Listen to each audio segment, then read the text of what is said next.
मुख्यमंत्री जिल्हा परिषदेच्या निवडणुकीसाठीही मैदानात 7 दिवसात घेणार 22 सभा।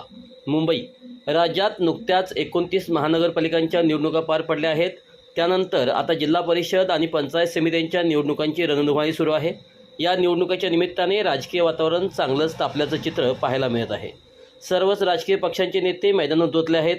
अशातच आता राज्याचे मुख्यमंत्री देवेंद्र फडणवीस हे देखील खुद्द जिल्हा परिषद आणि पंचायत समितीच्या निवडणुकांचा प्रचार करणार आहेत। 28 जानेवारी ते 3 फेब्रुवारीपर्यंत प्रत्येक जिल्हा परिषद असलेल्या जिल्ह्यात मुख्यमंत्री सभा घेणार असल्याचं मुख्यमंत्री देवेंद्र फडणवीस हे जिल्हा परिषद निवडणुकीसाठी मैदानात उतरणार आहेत। मुख्यमंत्री देवेंद्र फडणवीस हे 12 जिल्हा परिषद निवडणुकीत प्रचार सभा घेणार आहेत।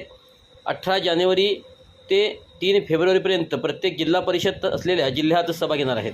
28 तारखेला रत्नागिरी, सिंधुदुर्ग आणि रायगडमध्ये मुख्यमंत्र्यांचा सभा पार पडणार असल्याची माहिती देण्यात आली आहे। मुख्यमंत्री 7 दिवसात एकूण 22 सभा घेणार आहेत।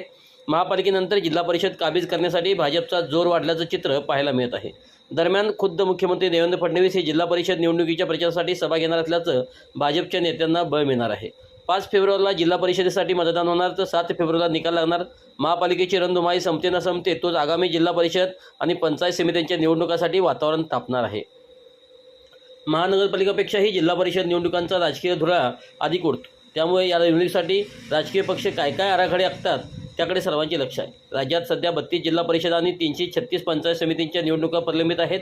यातील अनेक स्थानिक स्वराज्य संस्थांचा कार्यकाळ संपलेला आहे। त्यामुळे या संस्थांचा कारभार प्रशासनाकडे आहे।